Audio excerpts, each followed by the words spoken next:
So we're gonna wait for a few more people to join. We have a lot more people registered. We'll give them some time to hop on, and then we'll begin our presentation at 10:05.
All right, everyone. We'll go ahead and get started with the presentation. First off, I'd like to thank everyone for taking time out of their day to come to this workshop. This is our second workshop. Our first one was last week. Both presentations will be covering the same topics. Today, we're really going to focus on reusables for dine-in. What that really means, we understand that reuse for takeout is a little bit more tricky. The infrastructure is, still being built. This is kind of a look at our agenda today. The city is hoping to promote reuse for our local businesses, prevent litter in our community. Before we begin, I'd like to introduce our presenters. Justin, if you could introduce yourself. Hi, everyone. I'm Justin Lehrer. I'm the operations manager at Stop Waste, a county agency working on waste reduction and sustainability. Julie. Hi, everyone. I'm Julie Wedge. I am the California State Director for Rethink Disposable. It's a program under Clean Water Fund. And Miriam. Hello, everyone. I'm Miriam Gordon, and I have been consulting with the City of Livermore on this project. My company is called 2Rs Consulting. And hi, everyone. I'm Anna Zamboanga, the recycling specialist for the City of Livermore. Today, we'll be hearing from all these amazing presenters, the work that they're doing and the resources that they have available for all of you. I'd like to ask everyone to keep your questions until the end. Our presentation will cover a lot of information, and hopefully some of your questions will be answered throughout it. We'll have a lot of time at the end to have a discussion, ask questions, and for you to provide feedback to us as well. At the end, we'll also go over some resources and some next steps. And with that, I'll give it to Justin. Thanks, Anna. And hi, everyone, again. So as I said, I work for Stop Waste. We're an Alameda County focused public agency. We help residents, businesses, schools, and local jurisdictions prevent waste, save energy, save water. We do this through educational resources and a lot of technical assistance or handholding. We also award over $1 million in grants each year to local organizations in support of all these initiatives. Turning to our work for today, our reusable foodware project is aiming to facilitate a transition in our county toward reusable foodware in all sorts of dining scenarios. We want to make it more convenient and more accessible for both businesses and consumers. Over the next few minutes, I'm going to talk a little bit about why we at Stop Waste and why the City of Livermore are focusing on single-use foodware, some of the problems we're working to solve, and some solutions and resources. Next slide. So these are the types of foodware we're trying to reduce or eliminate. We're talking about single-use food packaging. It's often, but not always, made from plastic. There's a number of issues. I'm sure many of us are familiar with at least some of these issues. They range from litter to challenges with collection and sorting once they're in the discard stream. There's also human health concerns that arise with some of the materials that are used for these products. And of course, there's been a lot of research on the greenhouse gas impacts of resource extraction, manufacturing, distribution of these items, which is all for a cup or a container that's literally used for minutes before it's tossed. So it's not a very efficient use of our resources. And I want to emphasize the issue is not about plastics alone. We feel that the issue is less about the particular material being used and more about that these items are disposables. They're meant to be used just once and then tossed. Next slide. So I want to look a little more closely at some of the disposable options that we have available today. On the left, you can see some examples of plastic foodware. Sometimes these items are labeled recyclable. For example, clear plastic clamshells, like in the bottom left, those are very common, as are the little condiment cups and flatware. I mean, it's just ubiquitous. On the right, we have some alternative, but still single-use products. These are compostable packaging options. And it might seem initially like we could use compostable foodware or paper-based foodware as a solution. And I'm going to share why these options are not really a clear win, some of the challenges we face with them. So let's dive in and take a look at both. The next slide. So the vast majority of these plastic items are not truly recyclable. And I'm saying that from a practical perspective. People sometimes believe they're recyclable because they might have chasing arrows on the bottom. They might even be accepted in some cities for collection with the recycling.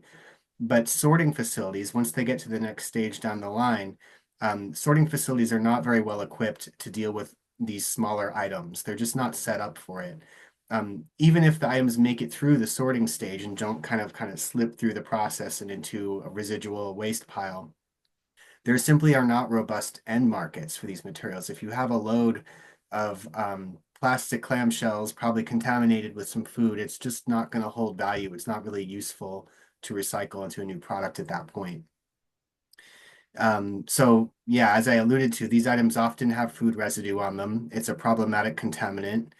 It can affect the marketability of an entire load of recyclables. When these items end up in the green bin, which also sometimes happens, they contaminate the compost. And we don't want plastic in our compost that we're using to grow food or other products or other other gardening scenarios. For individual businesses, contamination in the bin can also have financial implications because they lead to violations of the county's mandatory recycling ordinance, the state law, SB 1383. So we want to support businesses in avoiding those kind of outcomes as well. Next slide. So then compostables, and I mentioned that these items are usually food contaminated.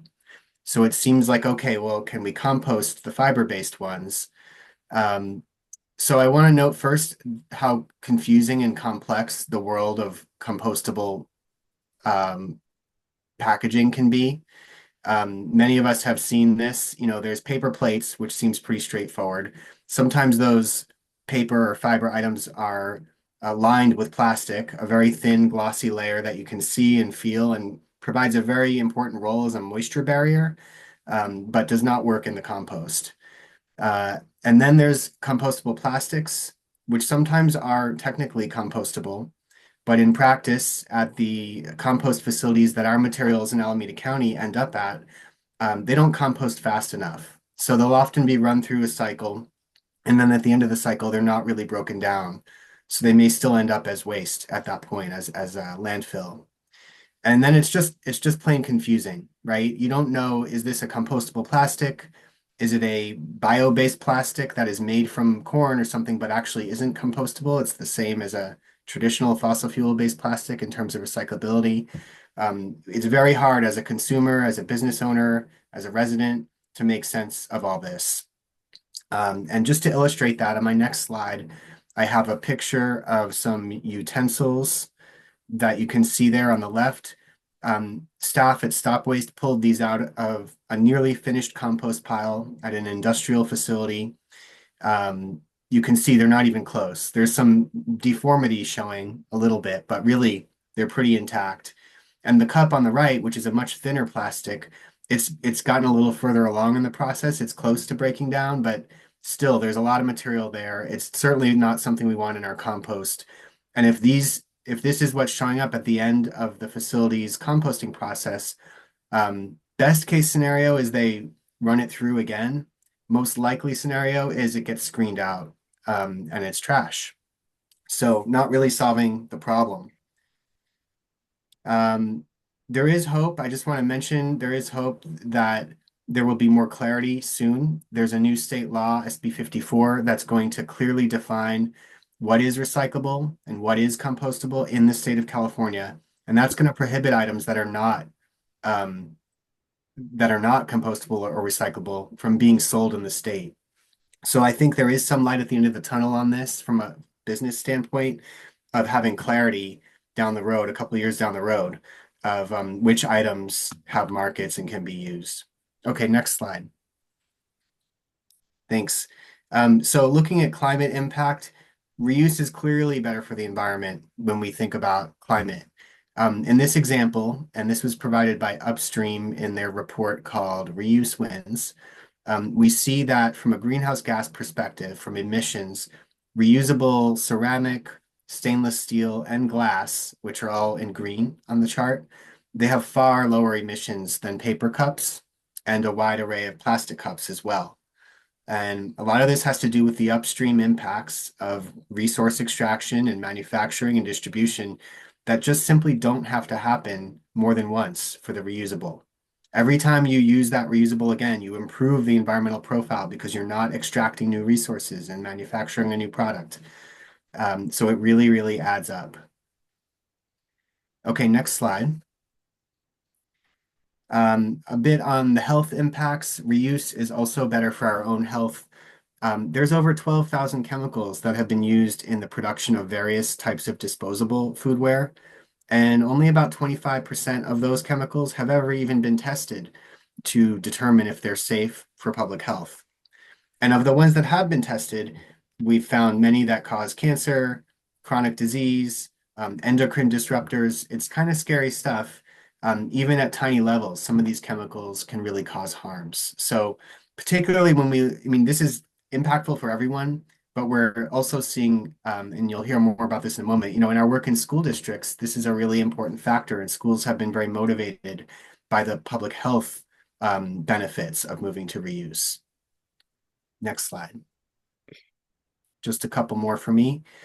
So moving from the problem toward the solution, this is what we're talking about. We want to move toward reusable foodware like what you see pictured.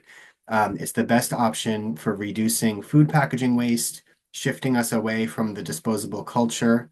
And our goal is really to create conditions so that disposable foodware can be replaced with something that's better and competes on price and convenience. that wins for the environment, improves the customer dining experience. And I want to acknowledge that this is very ambitious. It requires a long-term effort. There's a number of ways we've been moving in this direction at Stop Waste by investing in infrastructure and like wash sites. Wash hubs is one example for washing dishes. Is a basic infrastructure that we need to support reuse. Also, outreach, education, technical assistance to businesses, and clear policy signals and tools. Next slide. So I just mentioned a few of the ways we're investing in this countywide. Just a quick, dig a little deeper on that.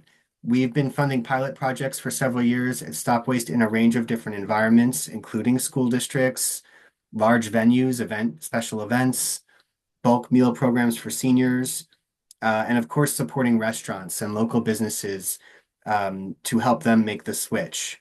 So working with Rethink Disposable, and we're going to hear a lot more about this from Julie in a moment, but we offer technical assistance through the Rethink Disposable team to business operators to help support their switch. That includes mini grants, easily accessible funding to help identify and order reusable products and get the business started on making that switch. And then end-to-end hand-holding, so like a lot of support just to really provide. We know that business owners are very busy. There's a lot of other priorities, so we want to provide as much support as we can. And then on the outreach and education side, we've been working with downtown business districts, chambers, and lots of other partners to promote some of the new services around reusables that are available. Some of these businesses are just getting their footing in the community, particularly around to-go solutions, which is a nascent area, but growing fast. Reuse for dine-in, on the other hand, is very straightforward. It's a kind of a tried and true practice. So there's low-hanging fruit and there's higher reaching fruit that we're going for in this. And then the model ordinance. Now this relates to policy like we'll be talking about today. Stop Waste developed a model ordinance working with Miriam, who's here, to develop what we felt was a very comprehensive and forward-thinking template for a policy. So this includes some of the best policies we've seen elsewhere. And let's go to the next slide, actually. I just want to point out we're not alone here in Livermore or in Alameda County at looking at this. There's actually 28 other jurisdictions in this state that have passed policies for reuse, particularly around dining on site on reusables. There's 11 cities outside of the state, and there's a number of countries as well. So we're in good company, and there's been a lot of experience now developing these policies. So we developed a model that kind of brings the best of what we think are some of what's in these policies and allows cities to look at it, customize it based on their needs. And that includes going out to the community like we are today to get feedback on what will work for this community. So I think that's my last slide. Can we go one more forward and just test that? Yeah, so next we're going to hear from Julie Wedge, who will share more about Rethink Disposable. Thank you. Thank you so much, Justin. I always appreciate you. And Miriam for all of your hard work and inviting us here today to talk about the Rethink Disposable program. So we've been working with Alameda County for a number of years. You can go ahead and move to the next slide, Anna. Thank you so much. I appreciate that.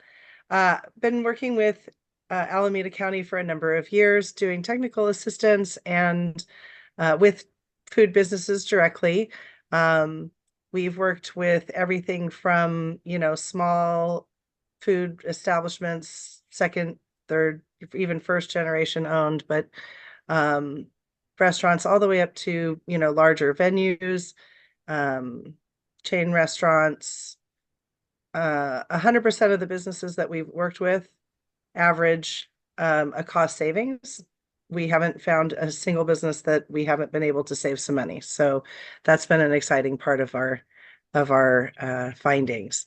The averages for the businesses, depending on obviously how large or small the business is and how much you have to convert, the average is between $3,000 and $2,000 in net cost savings for the business, eliminating 115,000 disposable packaging items, preventing 1,300 pounds of waste, and about a 60% reduction of targeted packaging items.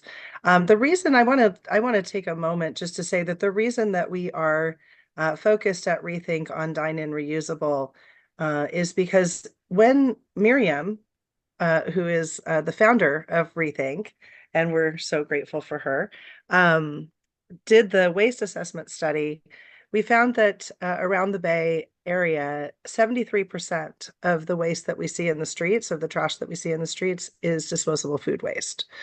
So there is an impetus to this. There is a reason that that we are focused on this, and the reason that we're focused on dine-in reusables is obviously if you can eliminate 115,000 disposable packaging items annually, that's going to make a big impact in your community.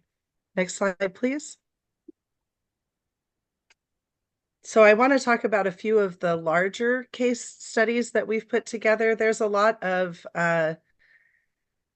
thank you, Miriam. 600 businesses in the Bay Area and down in Southern California as well. So, but most of them here in the Bay Area. And after I'm done yakking at you guys, I will put up our map so you can see the businesses that have made that switch. I'm going to focus on a couple of our larger conversions. Gurdwara Temple in Fremont, and I just did let my fellow panelists know just yesterday, we're going to also start working at the Gurdwara Temple in Livermore to do a similar conversion for them. Gurdwara Temple was using all disposable for their food. They are a place that serves about 1,500 meals a day, and on the weekends can, if there's an event, can get up to 10,000. But their average weekend is, 5,000 to 7,500 meals.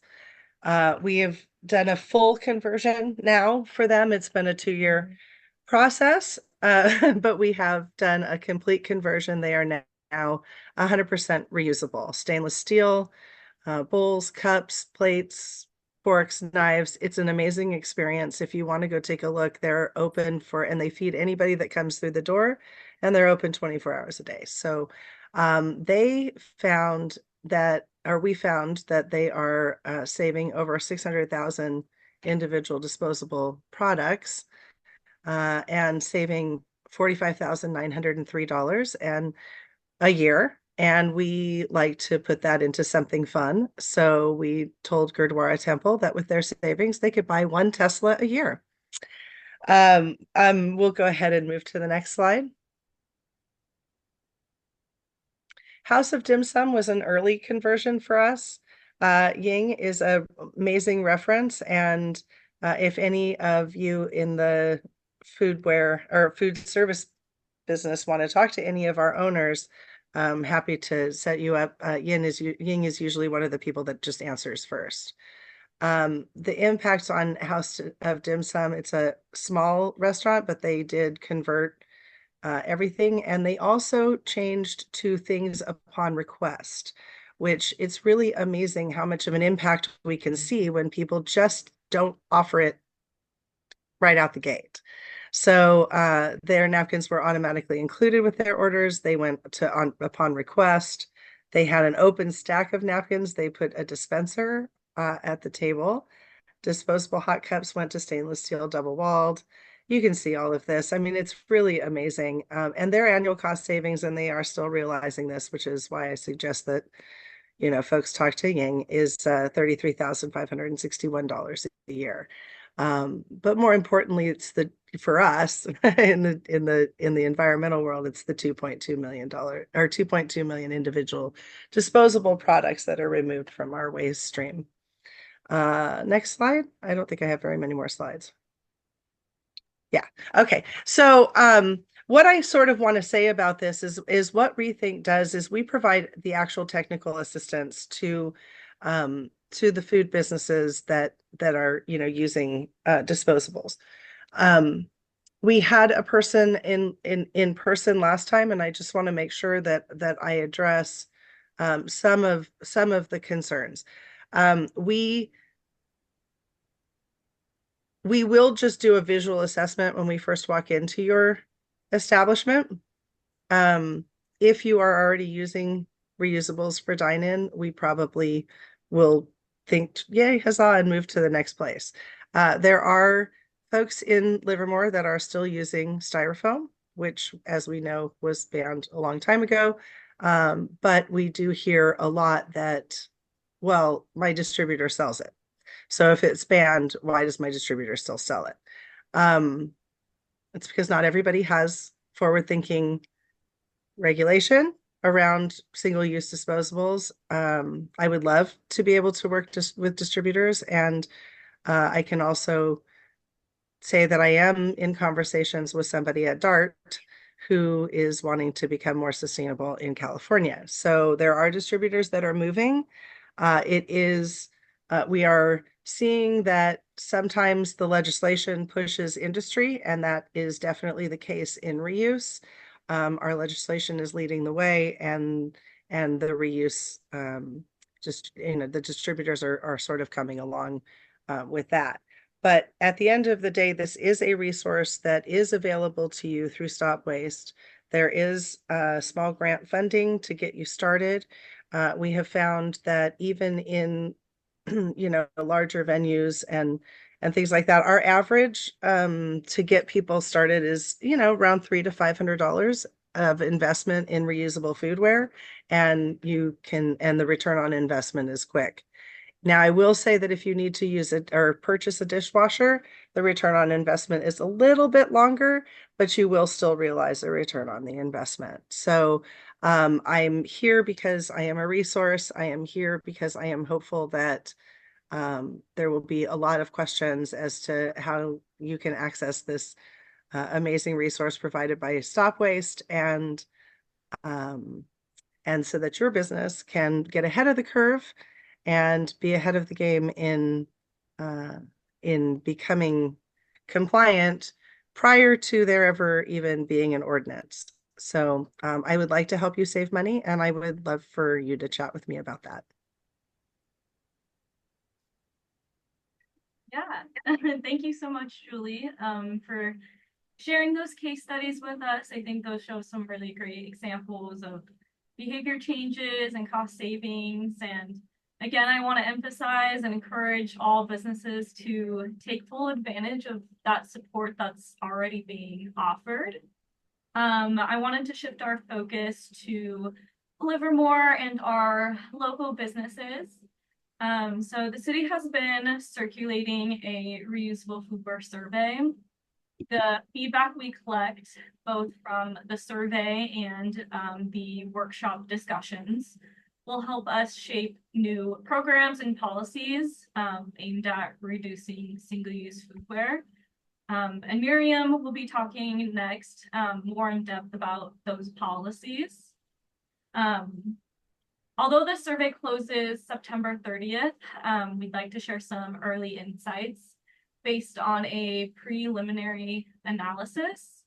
The trends I'll show in the next few slides are drawn from about 31 responses as of mid-August. These initial results are already helping us identify and research funding and technical assistance opportunities, the challenges businesses are facing, potential policy impacts, attitudes towards reusables, and then it will also help us establish a baseline for current practices.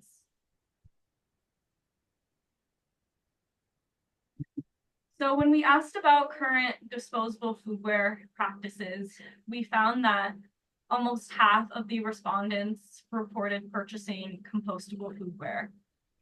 So this would be paper, wood, or bamboo only.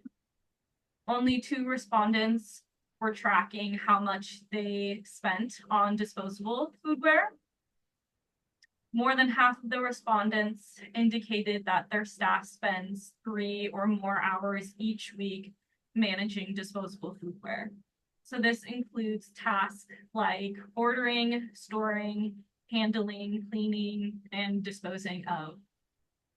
And then when factoring in staff wages, some businesses are spending up to $30,000 annually just on managing disposables. When asked about reusable foodware operations, we found that roughly half of the businesses already allow customers to bring their own cups or containers. The other half do not. Some businesses are already offering discounts to customers who bring their own cup or container. The top concerns for businesses allowing that bring your own service include sanitation, serving size, and portion control. Interestingly enough, a third of respondents reported that they have no concerns about bring your own policies. And then all respondents have a dishwashing system in place. The majority use a 3-sink system. A third have both a dishwasher machine and a 3-sink system. And then even fewer rely solely on a dishwasher machine. When we asked about current attitudes towards reusable foodware, these are some of the things that stood out. Survey respondents believe the top key benefits of using reusables are waste reduction, overall better for the environment, cost savings, and then an enhanced dining experience with better food presentation. Some of the top barriers businesses are facing include limited staffing, lack of space, food safety, changing operations, and customer preference for disposables. While cost issues were noted as less of a concern, they were still mentioned. These include the cost of purchasing reusables, purchasing dishwashing equipment, and product loss. When we asked what type of assistance or policies from the city or partner organizations like Stop Waste and Rethink would help businesses to switch to reusables, the key needs identified were financial support, such as grants, mini grants to purchase reusable foodware. This was the most requested type of support. Many businesses also acknowledge that a local policy or ordinance could help facilitate the transition to reusables. Another key resource identified was a list of third-party services that offer reusable foodware systems, and a list of preferred vendors for purchasing compostable foodware. Lastly, technical assistance was highlighted as another important resource. As I close up my part of the presentation, I'd like to highlight that many of these resources are available now. As we've touched on, Stop Waste and Rethink have funding opportunities and technical assistance opportunities. Justin mentioned many cities are already adopting local policies of their own.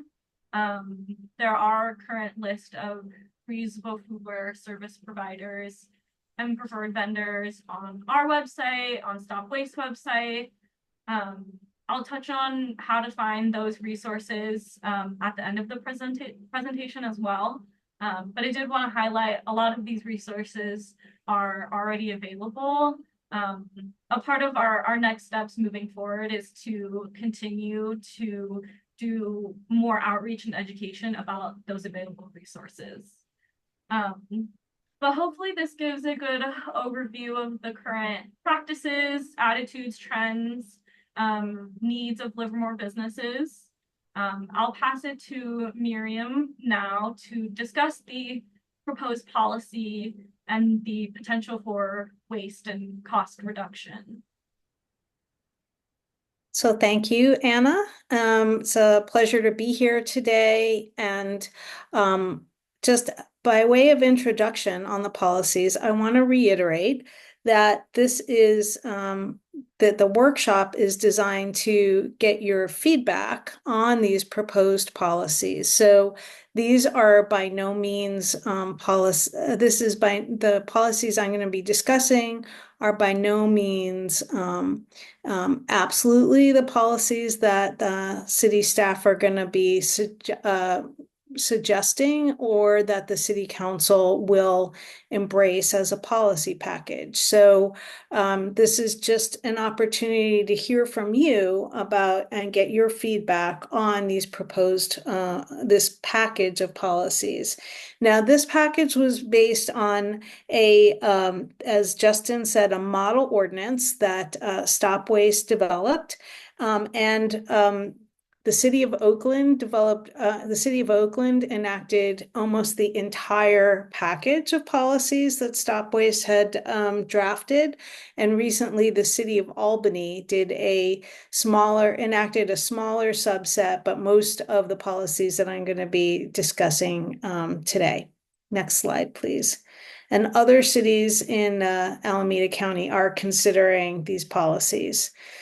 So overall, this policy package prioritizes reuse for reuse policies, reuse for dining on premises and other types of reuse policies I'll be getting into, but it also addresses the types of disposables that would be available for takeout. The city is envisioning giving a long lead time from the time that the policies are enacted to the time that compliance would need to begin. So about 18 months for businesses to get prepared and to implement. And again, a lot of support envisioned from that the city is envisioning providing from helping businesses to identify just types of disposable foodware that would be in compliance, as well as connecting businesses to technical assistance like Rethink Disposable and education and outreach. Next slide, please. So the reuse policy, the particular policy provisions in this package that focus on reuse, that's where I'm going to start. The first would be, it would require that for when businesses that are serving customers on premises, so the dine-in customers, that reusable foodware would be required. Plates, cups, utensils, bowls, condiments would be in bulk or in reusable containers. There will be exceptions for things like burrito wrappers and tray liners, paper liners, but overall the main foodware has to be reusable. There would be an opportunity to apply for a temporary waiver if you have unreasonable challenges. But overall, reasonable efforts to comply would be required. And if you're going through a remodel, the waiver would expire. The second reuse requirement would be that when a customer provides a reusable cup or container, their BYO container for takeout, that as long as it's clean enough and fit to handle the beverages or the food that's being provided, you would have to accept customers' BYO. Next slide. Also, and I'm not sure that we have many folks on this in this workshop who operate large venues or events, but reusable cups would be required for all the non-packaged beverages sold. Attendees would be allowed to bring their own cups, and it would be percentages, not the entire quantity of cups provided. Next slide. Also, trying to figure out, how to reduce disposables in takeout many communities have opted to include a charge on the takeout disposables. So another policy option envisioned here is to have businesses charge 25 cents per disposable cup or container with a total of per order of $1 on disposable charges. The businesses would keep the money. So the idea is to stop giving out these disposables for free. And it would incentivize people to bring their own reusable.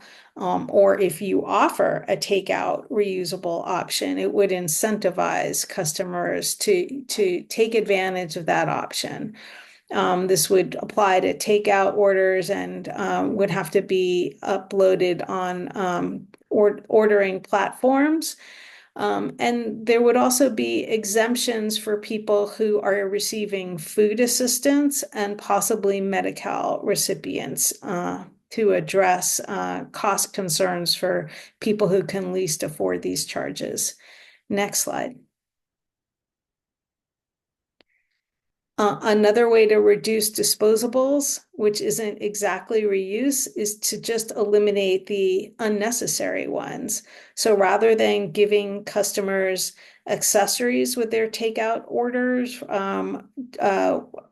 just automatically including utensils, napkins, condiment packets, cup sleeves, and cup tops, rather than giving them out automatically, businesses would be required to default to not giving them, but only giving them when a customer specifically requests them. And that is a state law already. So this is just reiterating state law. But the policy anticipates a medical exemption for those customers who need condiments in packets. We have learned that folks with celiac disease really can't have condiments from a reusable or a bulk dispenser. So there's a medical exemption. And this policy also prohibits giving out utensils and accessories that are bundled, as you see in this picture. Next slide. So the policy also looks at takeout disposable foodware and what kinds of foodware would be acceptable. And it would require that the foodware be compostable, probably not plastic compostables, but just fiberware and paper, and that it be free of toxic chemicals. And the city would maintain a list of compliant disposable foodware. Next slide. Okay, that's the list of potential policies. Now, the city wanted to know what would the impact of these policies be. And we have had some technical experts who've taken Rethink Disposable data and developed a model for assessing the cost and the waste impact of some of these policies. I'm going to go over that. Next slide.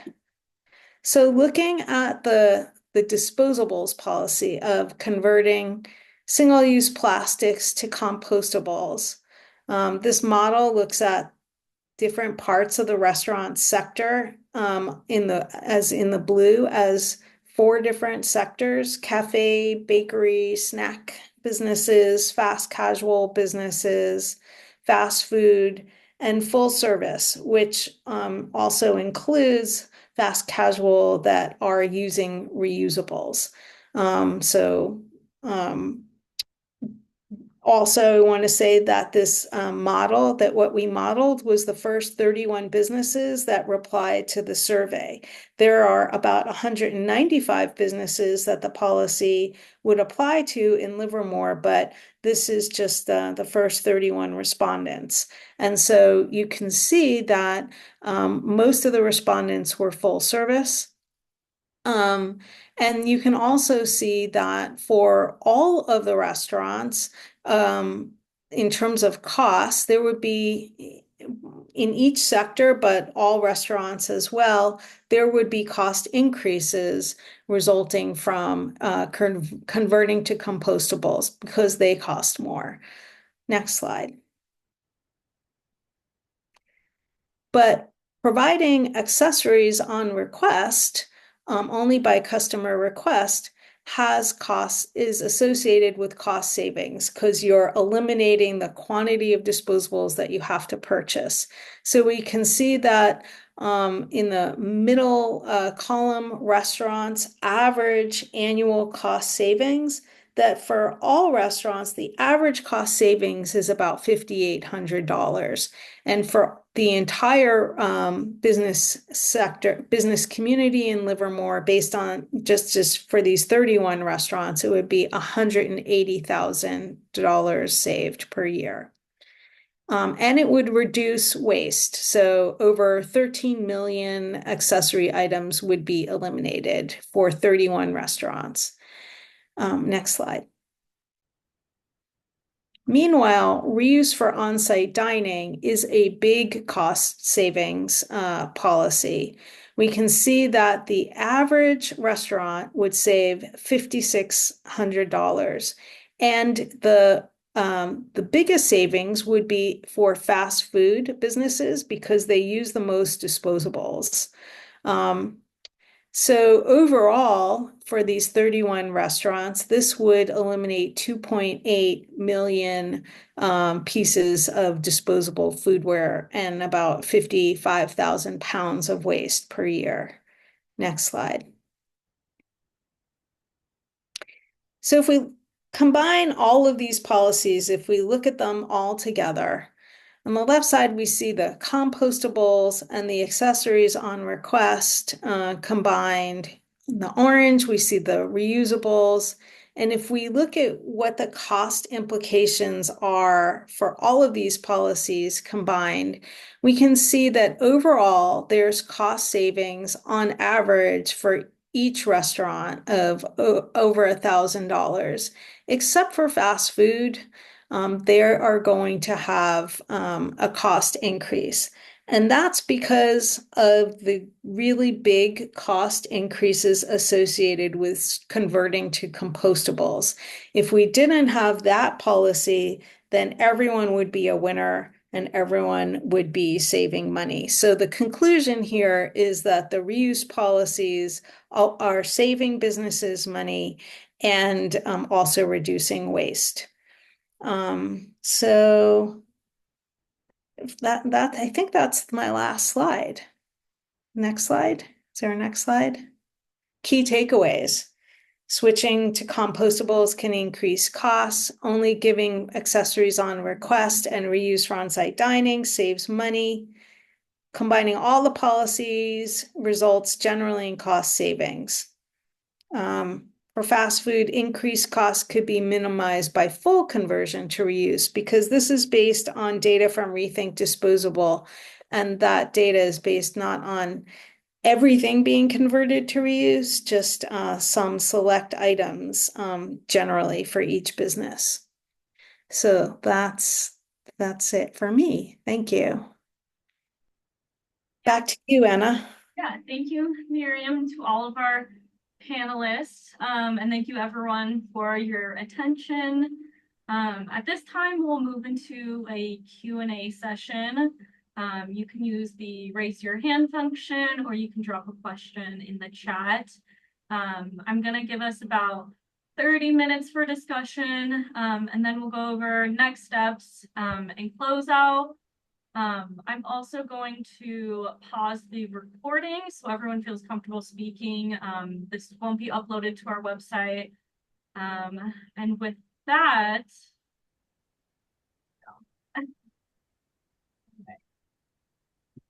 so thank you everyone for participating in our workshop today. There was a lot of great topics brought up. We really appreciate you taking time out of your day and providing feedback and participating.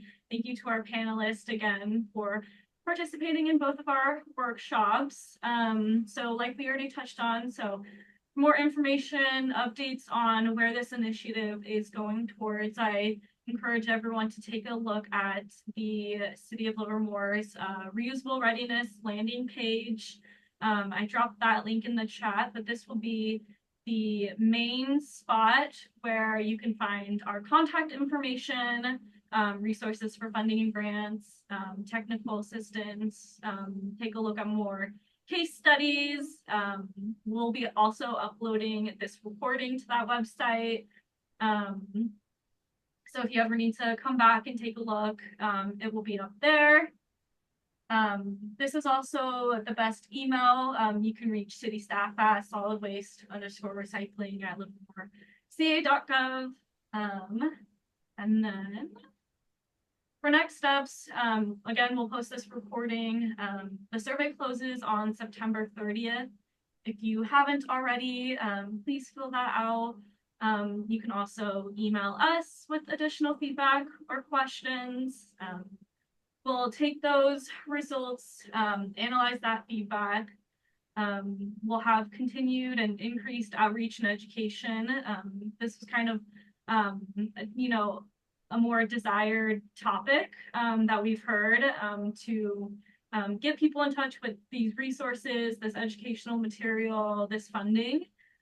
So I'll be continuing to share updates, resources through the city's social media channels and newsletters, through LDI, through the chamber, through email, through our website. So please be on the lookout for those.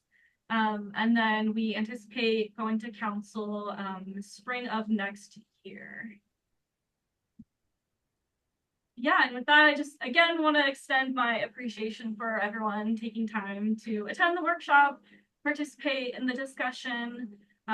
You know, we've had a lot of great conversations, and we really value our local Livermore community, and we aim to create programs that will benefit everyone. So again, thank you for joining us today. If you have any questions, feel free to reach out, but we hope to see you in the future.